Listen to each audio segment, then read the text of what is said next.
এই জীবন যেন বহতা নদীর মতো, চলার পথে কত বাক মোহনা শত, আছে আরো দ্বন্দ্ব আলো আধারের, বেছে নিতে হবে তাই পথ আমাদের। আসসালামু আলাইকুম প্রিয় দর্শক, আপনারা যারা দেশে আছেন প্রবাসে, সবাইকে জানাই অনেক অনেক প্রীতি ও শুভেচ্ছা। শুরু হলো অ্যান্টিবায়োজিত এবং লাভ হলো নিবেদিত টক শো আলোকপাত।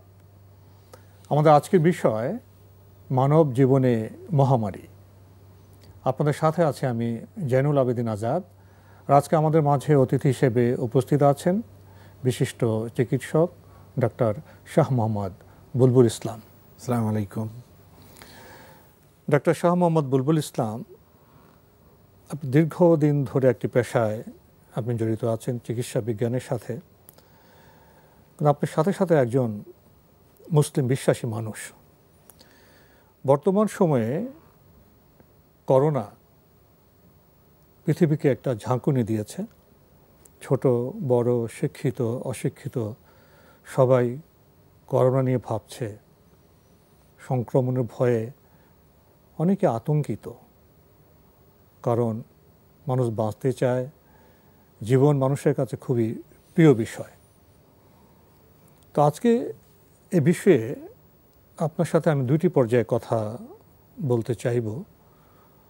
একজন মুসলিম হিসেবে আপনি করোনার যে মহামারী, এটা নিয়ে আপনার দার্শনিক ভাবনাটা কি? আর চিকিৎসা বিজ্ঞানের যে ভাবনা, সেটা তো আপনার কাছ থেকে আমরা অবশ্যই শুনব।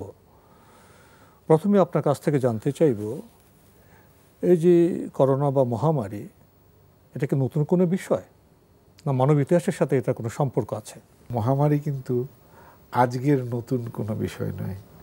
মানব সভ্যতার ইতিহাসটাকে যদি আমরা দেখি, প্রথম থেকেই আছে। কোথাও ফ্লু হয়েছে, প্লেগ হয়েছে, কলেরা হয়েছে, বসন্ত হয়েছে, মানে হাজার হাজার মানুষ মারা গেছে বিভিন্ন জায়গায়। এবং ইদানিংকালে যদি আমরা খেয়াল করি, আমরা দেখব কিছুদিন আগে আমাদের দেশেও সার্স আসছিল, বার্ডস ফ্লু আসছিল, সোয়াইন ফ্লু আসছিল, এবং আফ্রিকাতে এখনও কিন্তু ইবোলা আছে। তো ভয়াবহ ব্যাপার, একটা ভয়াবহ, যেখানে প্রায় 100% মৃত্যুর হার ইবোলা। তো ওটার সঙ্গে এখনকার যেটা বৈশ্বিক যে অবস্থাটা, তার পরিবর্তনটা যেটা হচ্ছে, দুটোর ভেতরে যে আপনার ভয়াকটা যেটা ব্যবধানটা, সেটা হলো যে ওগুলো সবগুলো কিন্তু বিভিন্ন অঞ্চল কেন্দ্রিক ছিল।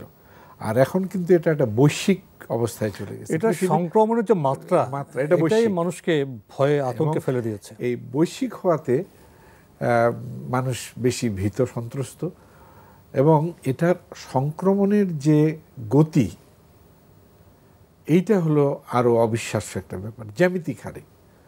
মানে আজকে এখানে আছে একজনের, আছে কালকে ওখানে হচ্ছে 10 জনের হয়েছে। এইখানে গিয়ে কিন্তু চিকিৎসা বিজ্ঞানীরা, সমাজবিজ্ঞানীরা যাদের কথাই বলেন, সবাই আতঙ্কিত এবং ভীত। এখানে একটি ভালো উদাহরণ আছে। এটা তো শুরু হয়েছে চীন থেকে। চীনে এটা যে ভয়াবহ একটা রূপ নিয়েছিল, আসার কথা হলো চীন সতর্ক হয়েছে, যথাযথ ব্যবস্থা নিয়েছে এবং তারা অনেকটা নিয়ন্ত্রণে নিয়ে এসছে। এটা একটা বোধহয় একটা আশাবাদের ব্যাপার না? এটা তো প্রথম কথা হলো, এটা আশাবাদের ব্যাপার যদি আমি চিকিৎসক হিসেবে বলি। আবার একজন মুসলিম হিসেবে বলবি এটা আশাবাদের ব্যাপার। কারণটা কি? কারণটা হলো, আল্লাহ পাক কি বলছেন? সূরা ইউসুফে বলছেন, তোমরা ভীত হয়েও না, ভীত হয়েও না, ওঠো, সিজদা করো, কাঁদো, সাহায্য প্রার্থনা করো। এই যে তোমরা ভীত হয়েও না, সন্ত্রস্ত হয়েও না, তোমরা ওঠো, এটা হলো একজন মুসলমান হিসেবে আমার বিশ্বাসের অংশ হিসেবে হলো যে আমি আশাবাদী। আপনি যখন কোরআনের কথা বললেন, তখন একজন মুসলিম ডাক্তার হিসেবে আপনাকে আমার প্রশ্ন করতে ইচ্ছে হয়, মহামারী বা করোনা এগুলো কেন আসে? এ বিষয়ে অনেক কথা হয়েছে, আমরা এখনও শুনছি। কেউ বলেন আযাব হিসেবে, কেউ বলেন মানুষকে সচেতন করার বিষয় হিসেবে জীবনযাপনে যে শৃঙ্খলার প্রয়োজন ছিল, হালাল হারামের যে বিষয়গুলোকে গুরুত্ব দেওয়ার প্রয়োজন ছিল, সেখানে আমরা যখন লঙ্ঘন করি তখন তো একটা প্রতিফল আসবে। আবার কেউ বলে পরীক্ষা, মানব জীবনের সাথে, মুসলিম জীবনের সাথে পরীক্ষাটা জীবনের শুরু থেকে মৃত্যু পর্যন্ত অব্যাহত থাকবে। কেউ বলে এটা পরীক্ষার বিষয়। এবং এটা আমরা এই বার্তাও পেয়েছি, যখন মানুষ কোনো বিপর্যয়ে পড়ে, দুর্যোগে পড়ে, তখন মুসলিম যদি ধৈর্য ধরে সেখানে একটা উত্তম জীবনের উদাহরণ পেশ করতে পারে, তখন আল্লাহ তাকে মর্যাদা উন্নীত করে দেন। এইসব বিষয়ে কি বলবেন? না, একটা জিনিস হলো, দেখেন আপনি যে কথাগুলো বললেন এটা সবগুলোই কিন্তু পারিপার্শ্বিকতার দিক থেকে সঠিক। একটা হলো আজকের যে কোনো মহামারী বা আজকের যে পরিবেশ, এই পরিবেশটার দুটো দিক আছে। একটা দিক অবশ্যই বৈশ্বিক চিকিৎসা বিজ্ঞানের দিক থেকে, বৈষয়িক।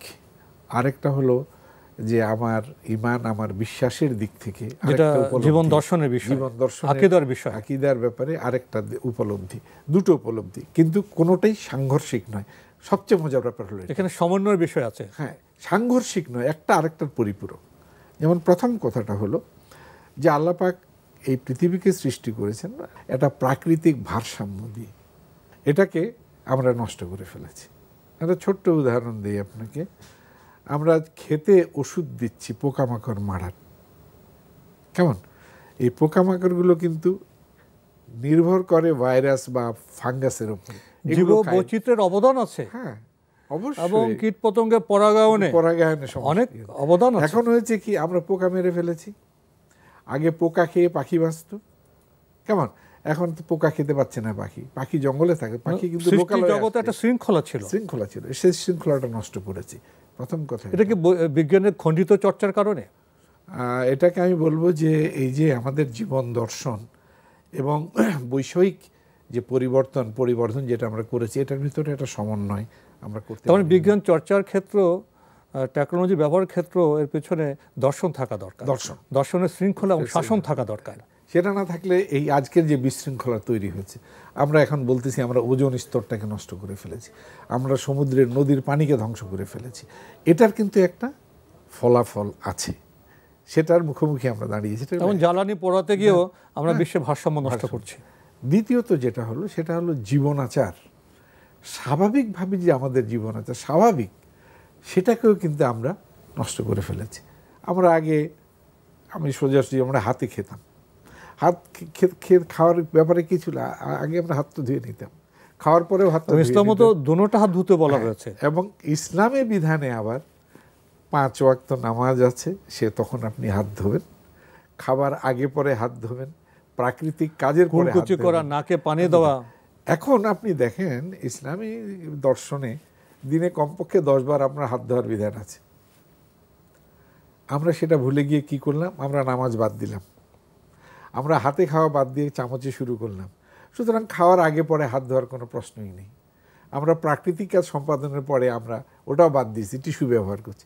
তার মানে সব জায়গায় জীবনের যে শৃঙ্খলা বোধ, যে নীতি, উন্নত মানবিক আচরণ থেকে আমরা বিচ্যুত হয়ে গেছি। এখন কি হয়েছে, এটাকে এখন ইসলামী জীবন দর্শনে যদি আপনি নিয়ে আসেন, সেটা হলো যে আপনার পবিত্রতার ব্যাপারটা আমরা ভুলে গেছি।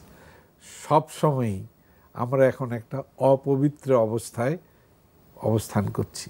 এটাকে শুধু আপনার দৈহিক অপবিত্রতা, আমাদের মানসিক অপবিত্রতা, চিন্তার অপবিত্রতা, এটা আসতেছে, এটা সভ্যতা চলে আসছে, বৈশ্বিক পরিমণ্ডলে চলে এসছে। এটা হয়েছে জীবন, এই আমি যেটা বললাম জীবনাচার, এর সঙ্গে যেটা হয়েছে গোটা পৃথিবীতে সবচেয়ে বেশি এখন বিস্তৃতি লাভ করেছে অশ্লীলতা, ব্যভিচার, অন্যায়, অবিচার, ঘুষ। এখন যারা বেশি ঘুষ দিতে পারে, ঘুষ খায়, সে কর্তৃত্বশালী। ব্যভিচারটাকে আমরা আইনত প্রতিষ্ঠা করেছি। ইসলামে যৌন যে চাহিদার স্বীকৃত, সেখানে শৃঙ্খলা আছে। আমরা যৌন চাহিদার ক্ষেত্রে শৃঙ্খলা ভঙ্গ করছি। অর্থনৈতিক বিকাশের উৎস ইসলামে আছে, সেখানে দুর্নীতির মাধ্যমে আমরা সেখানে সেটাকে ধ্বংস করেছি। আমাদের সব জায়গায় একটা প্রকৃতি বিরোধী এবং শৃঙ্খলা বিরোধী আচরণ। এবং আমি একটা শুধু উদাহরণ দিতে চাই, লূত আলাইহিস সালাম, তার জাতিকে আল্লাহ পাক একটা অপরাধের জন্য ধ্বংস করে দিয়েছেন। হোমোসেক্স। হোমোসেক্স আমরা কি করেছি, বিভিন্ন দেশে আইন করে এটাকে বৈধতা দিয়েছি।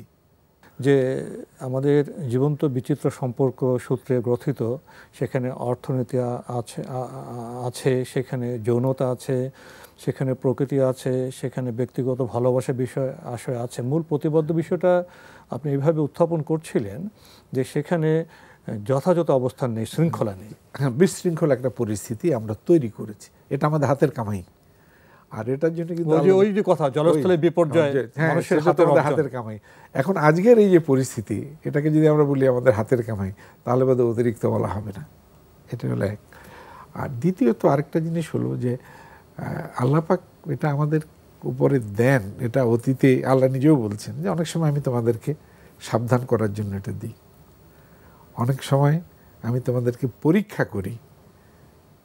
যেমন আছে যে আমি তোমাদেরকে পরীক্ষা করব তোমাদের জানমালের ক্ষতি দিয়ে, তোমাদেরকে সময়ের ক্ষতি দিয়ে, তোমাদের মানসিক আঘাত দিয়ে। আমি দেখব কে সবর করো, যে সবর করবে আমি তার সঙ্গে আছি। এই যে জিনিসটা পরীক্ষা, এখন এটা পরীক্ষা কিনা, আমাদের জীবনটা তো পরীক্ষার মধ্যেই, এটাও একটা পরীক্ষা। এই পরীক্ষা আমাদেরকে ঠিক যেটা আমরা কিভাবে এটাকে আমরা মোকাবেলা করি ব্যক্তি জীবনে, সামাজিক জীবনে, জাতীয় জীবনে, জাতীয় বৈশ্বিক পর্যায়ে। এটার ক্ষেত্রটা কিন্তু বৈশ্বিক সব ক্ষেত্রে, কারণ মানুষ তো আল্লাহর সৃষ্টি, গোটা পৃথিবীর মানুষই আল্লাহর সৃষ্টি। সুতরাং বৈশ্বিক পর্যায়ে আমরা এটাকে এইভাবে দেখছি।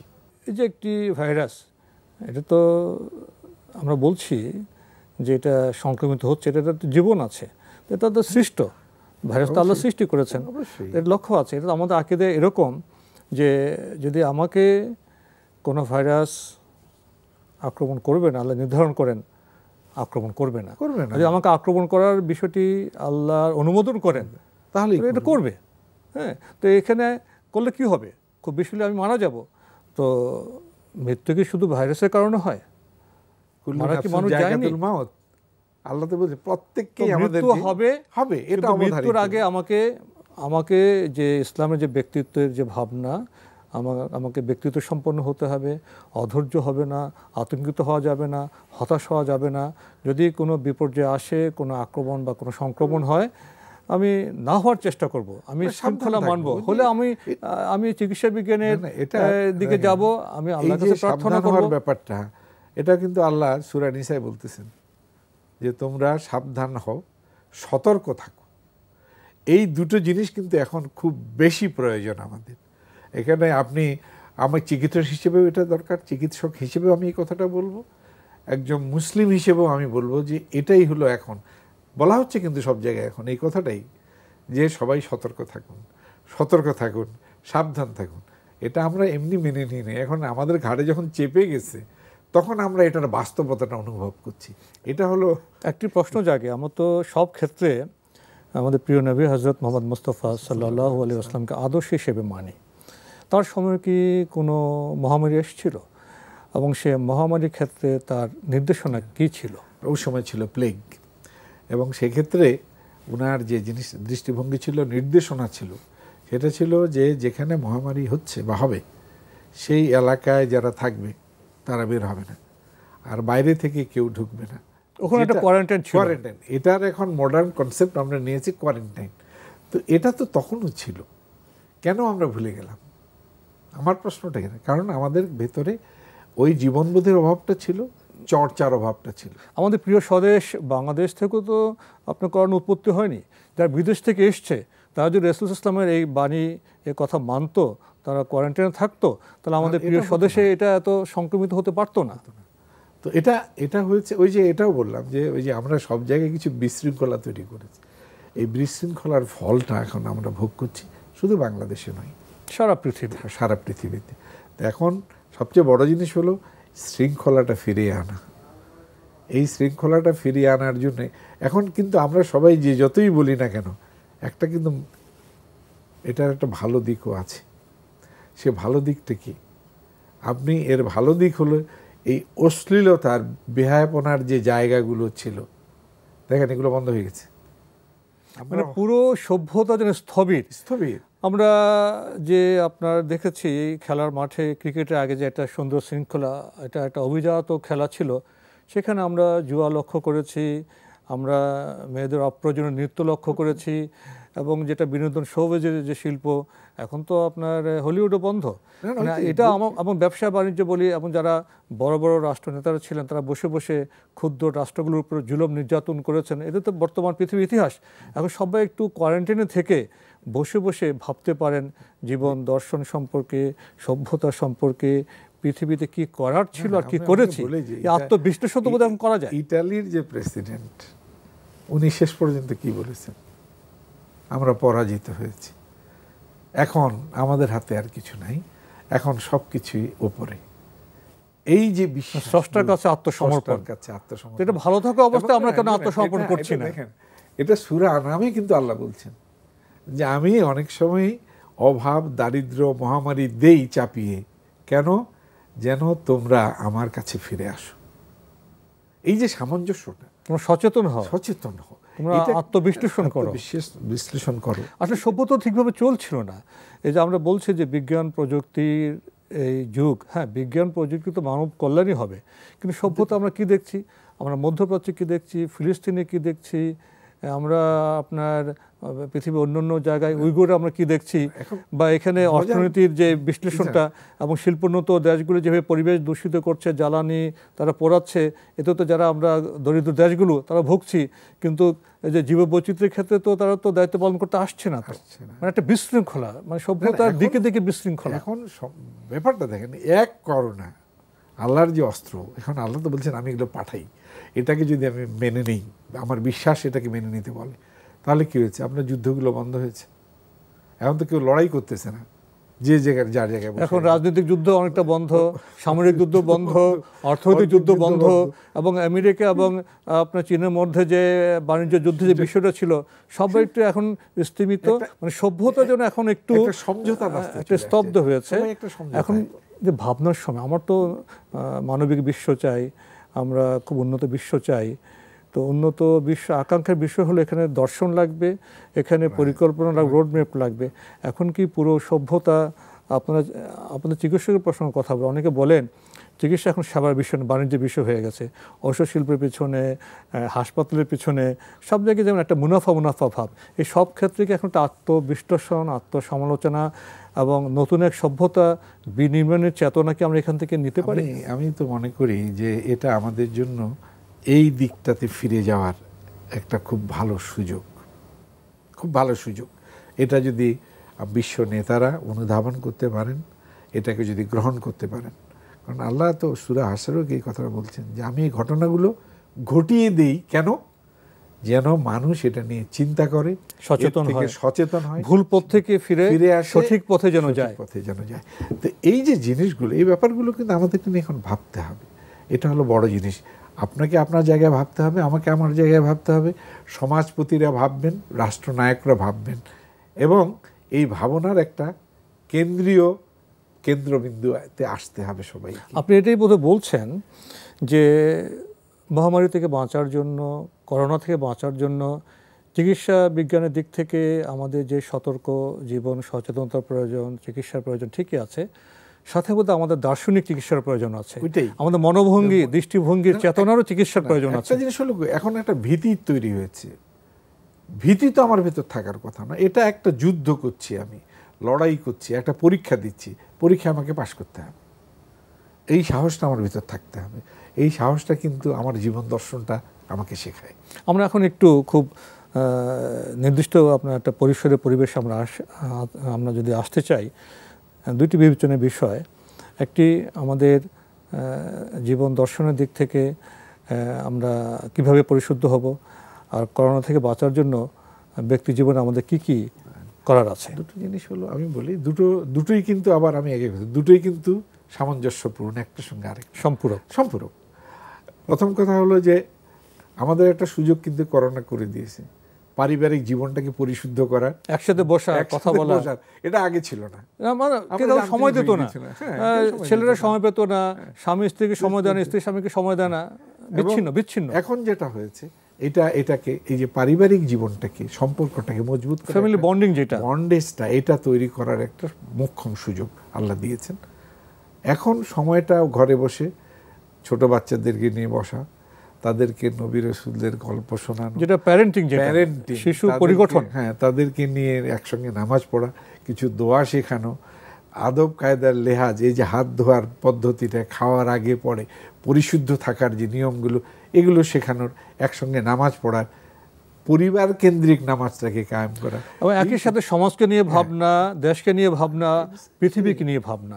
এই জিনিসটা কিন্তু এইটা একটা বিরাট সুযোগ, এই সুযোগটাকে আমাদের কাজে লাগাতে হবে। আর দ্বিতীয় যেটা হলো সেটা হলো, শেষ প্রান্তে আমি একটা কথাই বলব, এখানে ভয়ের কিছু নেই, সাহস থাকতে হবে, আশাবাদী হতে হবে। আল্লাহ বলছেন হতাশ হইও না, আল্লাহর কাছে প্রার্থনা করতে হবে। এমন না বলে দিয়েছে হতাশ হইও না, ওঠো, সিজদা করো, কাঁদাকাটি করো, সাহায্য প্রার্থনা করো। আমার কথা হলো এটাই, আমাদেরকে জাগতে হবে, আমাদেরকে আল্লাহর কাছে সাহায্য চাইতে হবে। আর যেটা চিকিৎসা বিজ্ঞানের দিক থেকে আমাদেরকে পরিষ্কার থাকতে হবে, পরিশুদ্ধ থাকতে হবে। সময়টাকে দয়া করে টিভি দেখে, সিরিয়াল দেখে কাটাবেন না। এই সময় একটু আরও মৌলিক কাজ করুন, মৌলিক কাজ কিছু করুন, ছোটদেরকে সময় দিন, ছোটদেরকে গঠন করুন, এবং পরিবার পরিজন যারা আছে, আত্মীয় স্বজন যারা আছে, তাদের সঙ্গে যোগাযোগ বজায় রাখুন। যোগাযোগ বজায় টিভি দেখুন পরিমিতভাবে, পরিকল্পনা করে, যেন এখানে আমার সময়ের অপচয়টা না হয়, যেন অপ্রয়োজনীয় বিষয় দেখে যেটা আমাদের ক্ষতিকর, সেখান থেকে আমরা যেন পারহেজ করি, বেঁচে থাকি। আর অনেক কথা ছিল আপনার সাথে আমার, কিন্তু সময় বারণ করছে, এখানে শেষ করতে হচ্ছে। ডক্টর শাহ মোহাম্মদ বুলবুল ইসলাম, আপনি কষ্ট করে আমাদের স্টুডিওতে এসেছেন, সময় দিয়েছেন, সেজন্য আপনাকে অনেক ধন্যবাদ। আপনাদেরকেও ধন্যবাদ, এবং দর্শক যারা আমাদের অনুষ্ঠান দেখছেন সবাইকে ধন্যবাদ। প্রিয় দর্শক, আমরা এতক্ষণ দেখছিলাম এনটিভি আয়োজিত এবং লাভ হলো নিবেদিত টক শো আলোকপাত। আমাদের আজকের বিষয় ছিল মানব জীবনে মহামারী। আমাদের অনুষ্ঠান আপনারা এনটিভি অনলাইনেও দেখতে পারবেন, ভিজিট করুন www.ntvbt.com। এছাড়া ইউটিউবে এবং আমাদের ভেরিফাইড ফেসবুক পেজে অনুষ্ঠান দেখতে পারবেন। আমরা সবাই ভাবছি, মহামারী নিয়ে ভাবছি, আমরা করোনা নিয়ে ভাবছি। ভাবনার দুটি দিগন্ত, একটি দার্শনিক ভাবনা, নৈতিক ভাবনা, আর একটি চিকিৎসা বিজ্ঞানের ভাবনা। আসুন এই দুটি ভাবনাকে আমরা সমন্বিত করি এবং একটি নতুন সভ্যতার দিকে আমরা এগিয়ে যাই। যেতে পারবো কি, এ প্রশ্ন রেখেই আজকের অনুষ্ঠান শেষ করছি। প্রিয় দর্শক, মহান আল্লাহ আমাদের সবাইকে নিরাপদে রাখুন, রাখুন শান্তিতে। আসসালামু আলাইকুম। চলার পথে কত বাক মোহনা শত, আছে আরো দ্বন্দ্ব আলো আধারের, বেছে নিতে হবে তাই পথ আমাদের।